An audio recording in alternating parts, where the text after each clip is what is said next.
Hi friends, welcome back to our channel. So Mahashivratri రోజున మేము వెళ్ళే టెంపుల్ అయితే మీకు కూడా చూపిస్తాను.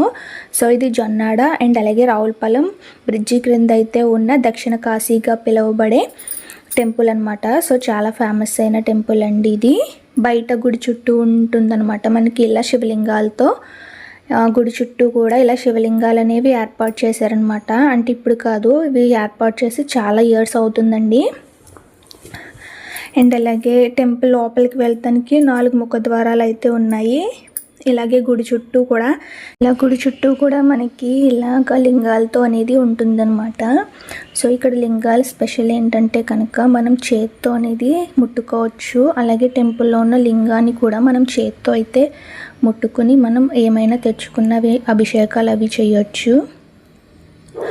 సో ఇప్పుడైతే కనుక చుట్టూ అయితే లింగాలు ఇలా ఉన్నాయి. చాలామంది అయితే వాటర్ పోసి అన్నీ చేస్తారు. సో లోపలికి అయితే వెళ్దాం ఇప్పుడు.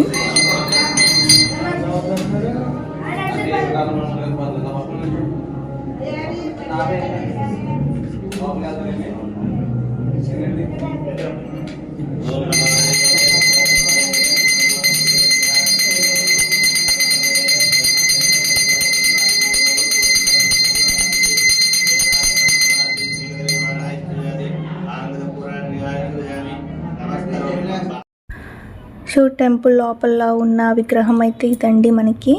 సో ఈ విగ్రహాన్ని అయితే మన చేతులతో మనం ముట్టుకుని పాలాభిషేకాలని, లేకపోతే మనం ఏదైనా పళ్ళ అభిషేకం అని ఏదైనా సరే మనం చేతితో అయితే చేసుకోవచ్చు. ఇక్కడ దక్షిణ కాశీ అనే పేరు ఉందన్నమాట. సో ఎంతో ఫేమస్ అయిన టెంపుల్ అండి ఇది. అండ్ గోదావరి నదీ తీరాన ఉంటుంది. ఇది వచ్చేసి గోదావరి నదీ తీరం పక్కన ఉంటుందన్నమాట. సో అలా మనం ఏదైనా తెచ్చుకున్నది మనమే చేసేసుకోవచ్చండి. అండ్ బయట వచ్చేసి ఇలా ఉత్సవ ముహూర్తులు అనేవి ఉంటాయి. సో ఇక్కడ కళ్యాణం అయితే చేశారు శివుడికి.